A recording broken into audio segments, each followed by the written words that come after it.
Naples is on top of volcanic monsters, and one of them threatens to destroy the city.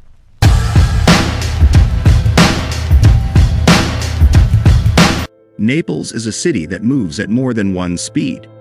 At the fastest speeds, you witness everyday chaos.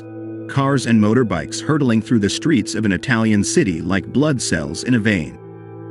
Then there is slower evolution, namely the evolution of human history. This is a metropolis still shaped by decisions made hundreds of years ago. A network of narrow alleys that today's city planners would never have designed. Modern offices and hotels cling to Roman ruins and centuries-old villas.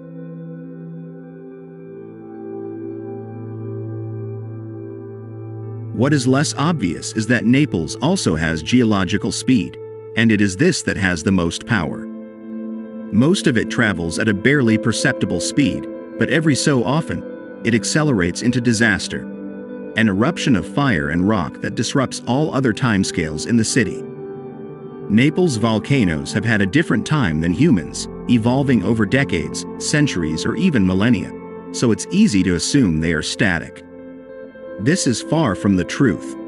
The most famous of these is Vesuvius, most famous for destroying Pompeii and Herculaneum in 79 AD.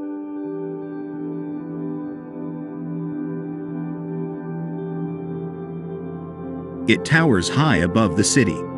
But there are other underground threats here, and some of them have much greater power. In fact, one of these giant volcanoes is showing worrying signs that it may soon erupt, and there are hundreds of thousands of people living on its top. To find out what it's like to live and work alongside these monsters, I recently visited Naples to film for the BBC, talking to geologists who study and observe them 24 hours a day.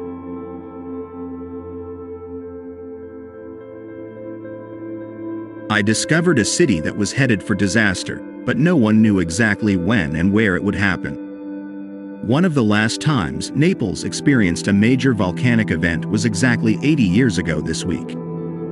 In mid-March 1944, during the Second World War, the magma and gas deposits that had been slowly building under Vesuvius suddenly began to erupt. A U.S. military doctor, Leander Powers, who was stationed in Italy at the time, described what he saw.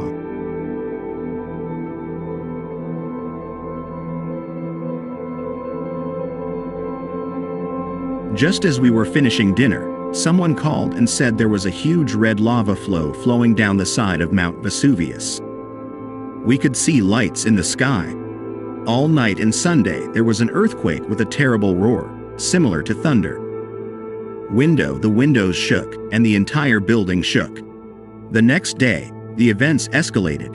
The roars became more frequent and thunderous like the roar of a lion, Powers wrote. Streams of fire shot thousands of feet into the air, and the countryside was illuminated for miles around.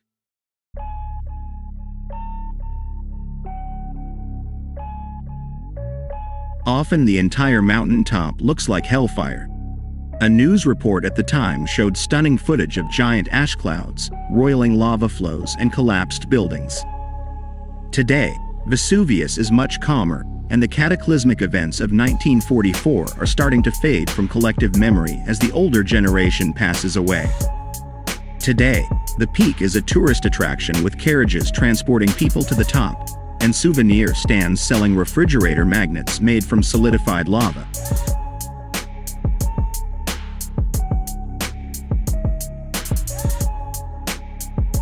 I came to follow a group of artists and scientists climbing to the top on a field trip as part of a festival called Volcanic Attitude. Vesuvius is not like mountains in general.